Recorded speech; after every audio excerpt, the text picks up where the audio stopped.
Hello +3 first semester my dear student welcome back to Odisha Shiksha Sanyog.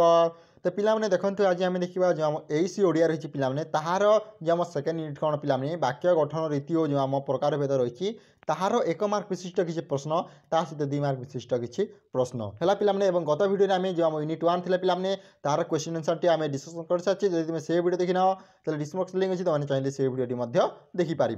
तो पिलाने प्रथम अच्छी तुम 1 मार्क विशिष्ट प्रश्न। तो जब आम 1 नंबर क्वेश्चन देखा कौन देखिए देखूँ वाक्य क्या कहुए कौन पिला क्वेश्चन कही वाक्य क्या कहुए। तो उत्तर कौन लिखे पिलाने केते गुड़िए अर्थवाची शब्द मिलित हो मनर भाव को पूर्ण रूपे प्रकाश कले ताकू वाक्य कहुए। तो पिलाने यह तुम 1 नंबर क्वेश्चन आंसर। जब 2 नंबर क्वेश्चन देखा विशुद्ध वाक्यर केतोटी लक्षण रही सेगुड़िक कौन। तो पिला देखो विशुद्ध वाक्यर 3 गोटी लक्षण रही से गुड़िक तुम कौन पिलाने आकांक्षा योग्यता और आसक्ति है पिलाने। यहाँ आम मेट्रिक में पढ़ी ये आम 3 नंबर क्वेश्चन को आकांक्षा क्या कहुए कौन पिलाने आकांक्षा क्या कहुए। तो उत्तर कौन लिखे पिलाने देखो वाक्य मध्य गोटे पद जदि अन्य पदर अपेक्षा करे ताकू आकांक्षा कहुए कौन पिलाने वाक्य मध्य गोटे पद जदि अन्य पदर अपेक्षा करे ताकू आकांक्षा कहुए। तब जब 4 नंबर क्वेश्चन देखा योग्यता क्या कहुए। तो पिलाने उत्तर कौन लिखे वाक्य मध्य पद मान परस्पर विरोधी नहवा एवं प्रमुख लक्षण यही लक्षण को योग्यता कहुए। तो यह तुम 4 नंबर क्वेश्चन। जब 5 नंबर क्वेश्चन देखा आसक्ति क्या कहुए। तो पिलाने उत्तर कौन लिखे वाक्य मध्य सठिक भाव में शब्द पर शब्द बसाइबार पद्धति को आसक्ति कहुए। तार जब आम 6 नंबर क्वेश्चन देखा क्या नहीं वाक्य गठित होता है। तो उत्तर कौन लिखे पिलाने साधारणतः कर्ता कर्म और क्रिया को नहीं वाक्य गठित होता है। तो पिलाने जो मैंने आम एसी ओडिया सिलेक्टिव वीडियो देखना कि VSC VS सिलेक्टिव वीडियो देखना से कहीदे तुमने चाहिए से वीडियो देखिपार। तार पिलाने जब 7 नंबर क्वेश्चन देखा वाक्यर आरंभ और शेष में किए बसंती। तो पिलाने समस्त जान कौन देखो उत्तर लिखा वाक्य आरंभ में कर्ता और शेष में समापिका क्रिया बसंती।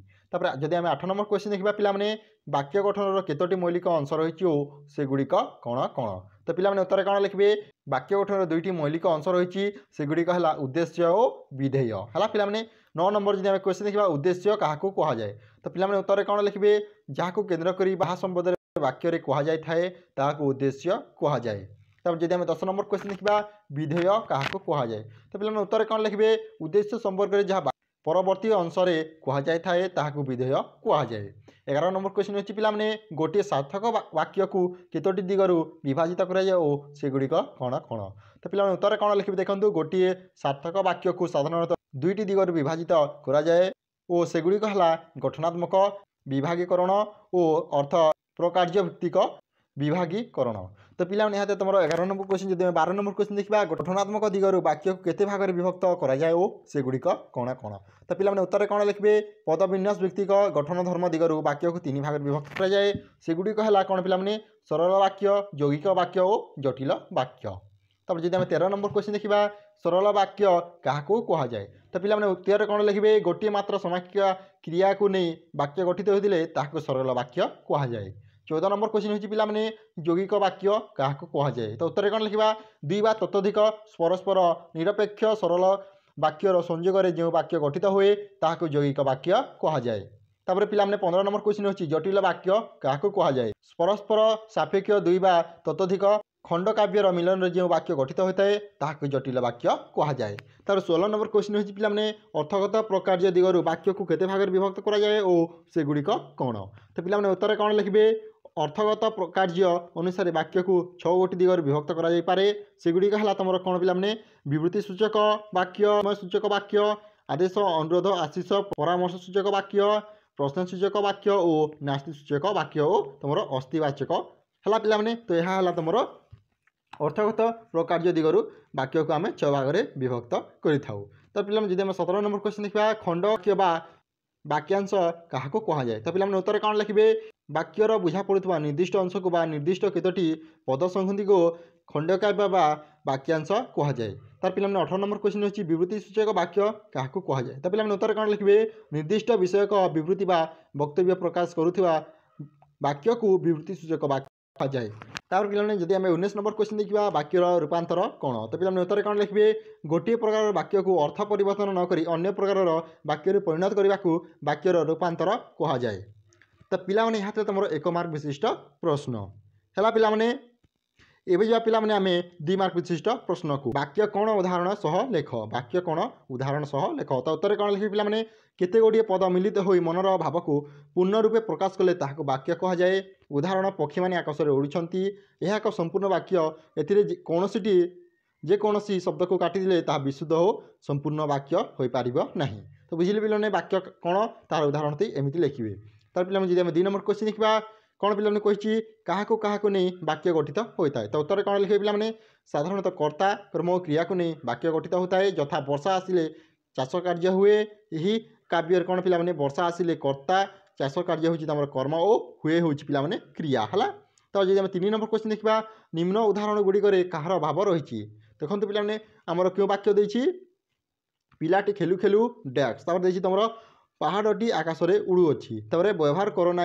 मोबाइल पाठ पढ़ा बेले तो पिला देखो निम्न उदाहरण गुड़िक करे आकांक्षा खरे योग्यता और गरे आसक्ति अभाव रही देखा जाए है पिलाने जब आम 4 नंबर क्वेश्चन देखा उदाहरण सह यौगिक वाक्यर संज्ञा प्रदान कर तो उत्तर कौन लिखे 2 वा ततोधिक परस्पर निरपेक्ष सरल वाक्यर संयोग जो वाक्य गठित हुए ताकू यौगिक वाक्य कहुए यथा सकाल है सूर्य उदय है और पुष्परेणी रे पद्म फुटिला साधारणतः यौगिक वाक्य अंतर्गत सरल वाक्य गुड़िकर प्राधान्य रही है और यही सरल वाक्य गुड़िक एवं किंतु अथवा प्रभृति संयोजक अवय द्वारा युक्त होता है तो पिला जब 5 नंबर क्वेश्चन देखा जटिल वाक्य क्या कहती उदाहरण सह लेख तो पिला उत्तर कौन लिखे परस्पर सात्विक 2 वा ततोधिक खंड काव्यर मिलन में जो वाक्य गठित होता है ताहाको जटिल वाक्य कहुए यथा जो मानकर दृढ़ इच्छा शक्ति थाए से भगवान साहाय्य करती तार पिला जब 6 नंबर क्वेश्चन देखा चतुर्धा विभक्ति भावसूचक वाक्य पुनश्च केते भागरे विभक्त तो उत्तर कौन लिखे चतुर्धा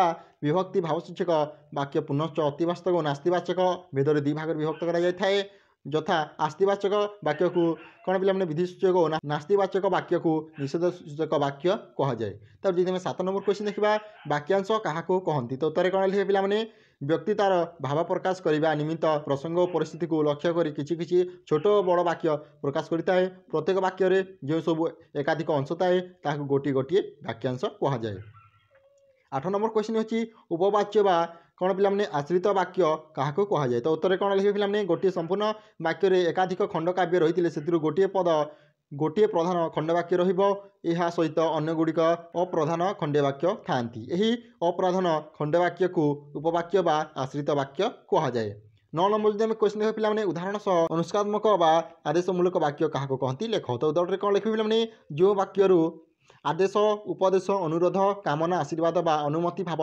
सूचित हुए ताकू अनुज्ञात्मक बा आदेश सूचक वाक्य कहुए तो देखो यथा गुरुजनकर सेवा कर मते जीवाको दियंती तापर पिला जब आम शेष क्वेश्चन देखा कौन विवरणात्मक विवृत्ति सूचक वाक्य क्या कहती उदाहरण सह लेख तो पिला उत्तर कौन लिखे जो वाक्य कौन विषय में किसी वर्णना बा विवरणी दि जाए ताकू विवरणात्मक विवृत्ति सूचक वाक्य कहुए जहाँ तुम जब 2nd यूनिट पिला कौन वाक्य गठन रीति और प्रकार भेद रही क्वेश्चन आंसर जब वीडियो भल लगे लाइक कर निज सांगसाथी सेयार कर thank you for watching this video जय जगन्नाथ जय हिंद जय भारत।